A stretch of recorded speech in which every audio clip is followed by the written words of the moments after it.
So Krishna has emphasized to Arjuna to work in the world and offer everything to Krishna.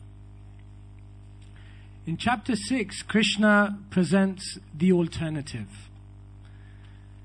Krishna in chapter 6 talks about the process of dhyana yoga. Now we've been sitting here for maybe about an hour. Maybe some of our legs are hurting. Maybe our minds are drifting off in different places. Maybe we're even feeling like it might be nice to have a little bit of a nap. Krishna explains the process of dhyana yoga that they were practicing in the bygone ages, where someone, a yogi, would sit with straight back, abstaining from food and water, controlling the breathing process, and in complete silence, meditating on Krishna. Krishna presents this process to Arjuna and tells Arjuna, do you think you can do such a thing? Arjuna says, impossible.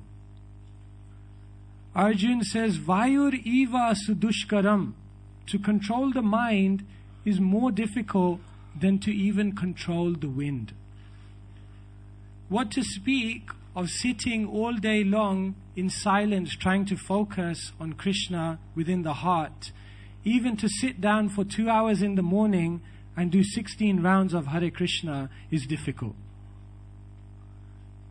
One morning, one guest came here during the japa time.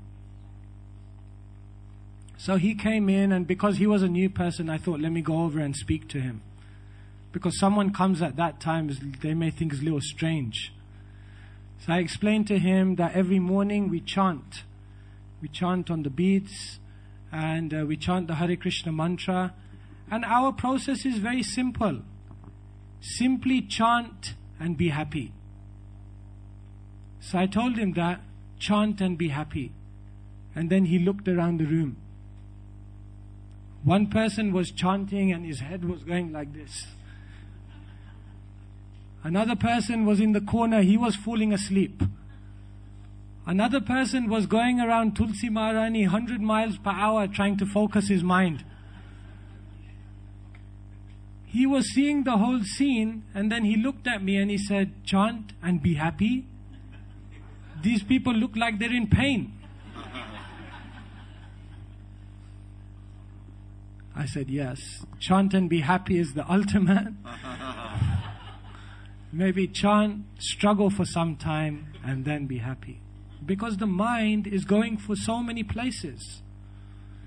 If you want to know the nature of the mind, Niti Shastra explains, Markatasya surapanam, tatra vrishchikadam sanam, tanmadhye bhuta samcharo, yadva tadva bhavishyati. I want you to imagine a monkey. Now imagine an intoxicated monkey. Now imagine an intoxicated monkey that's been bitten by a scorpion. And then, tanmadhye bhuta samcharo, in the middle of all of that, imagine the monkey has now been haunted by a ghost. Yadva tadva bhavishyati. Can you ever imagine what that monkey will do next? No.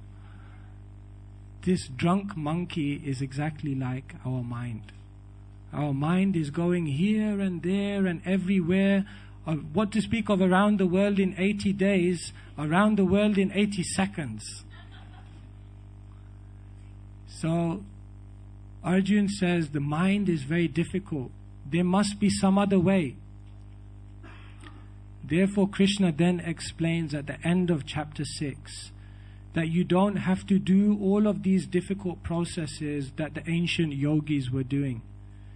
You simply perform bhakti yoga, and this bhakti yoga of hearing, chanting, and doing some practical service for Krishna, this is actually the process for the age. And therefore, Krishna ends the 6th chapter by explaining Yoginam api sarvesham madgaten antaratmana Shraddhavan bhajate yo mam same yukta tamo mataha. The topmost yogi is the yogi who is in bhakti yoga. The yogi who is completely devoting all of his activities to me. And therefore in the 6th chapter of the Gita, Krishna says that these ancient austere processes are not for this age. Simply hear, chant and do practical devotional service, and that will lead you to perfection.